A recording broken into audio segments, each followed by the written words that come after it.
সিলেটের আকাশে সাদা ভেলা হয়ে ভেসে বেড়ায় মেঘ, কখনো তা ঝড়ে বৃষ্টি হয়ে, আবার কখনো দেখা মেলে রোদের। চায়ের শহরের আবহাওয়াটাই যেন এমন। অবসরের জন্য আবহাওয়াটা চমৎকার হলেও ক্রিকেটের জন্য বড্ড বেরসিক।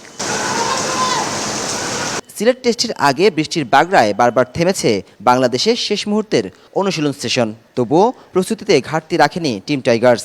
সিরিজ জয়ের মিশনে ঝালিয়ে নিয়েছে নিজেদের। দ্বিতীয় টেস্টের জন্য প্রস্তুত সিলেট আন্তর্জাতিক স্টেডিয়াম। তবে চোখ রাঙাচ্ছে বৃষ্টি। সবকিছু ঠিক থাকলেও ম্যাচের আগে বৃষ্টি যে বাংলাদেশের চিন্তার কারণ, সেটাই জানালেন অভিজ্ঞ ব্যাটার মুশফিকুর রহিম। উইকেটের চাইতে আমার মনে হয় ওয়েদারটা একটা বড় চ্যালেঞ্জ।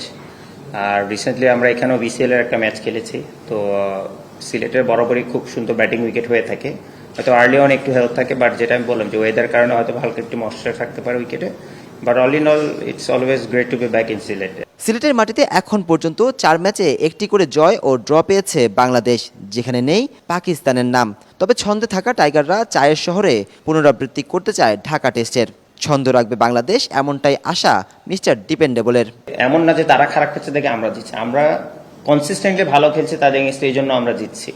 তো সেই থেকে বললে যে যেটা আমি বললাম যে আমাদের কোনো ব্যতিক্রম থাকবে না এই ম্যাচটা। ইনশাল্লাহ যতটুকু খেলা হয়, যদি আমরা রেজাল্ট আনতে পারি অবশ্যই ভালো খেলা, এবং রেজাল্টটা যদি আনতে পারি সেটা ডেফিনেটলি একটা বড় চ্যালেঞ্জ হবে। বাট আমি মনে করি যে ইনশাল্লাহ আমরা সেই দিকেই যাব।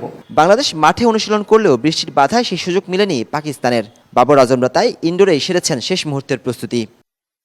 ঘরের মাঠে সাদা পোশাকে পাকিস্তানের বিপক্ষে নতুন এক মাইল ফলকের সামনে দাঁড়িয়ে বাংলাদেশ। তবে ম্যাচের আগে বাংলাদেশের প্রতিপক্ষ এই পাকিস্তান নয়, প্রতিপক্ষ এখানের আবহাওয়া। কেননা পূর্বাভাস বলছে আগামী 7 দিনে রয়েছে বৃষ্টির সম্ভাবনা। তবে এই ম্যাচে গুরুত্বপূর্ণ ভূমিকা রাখতে পারে টস। নাজমুস সাকিব, দেশ টিভি, সিলেট আন্তর্জাতিক ক্রিকেট স্টেডিয়াম।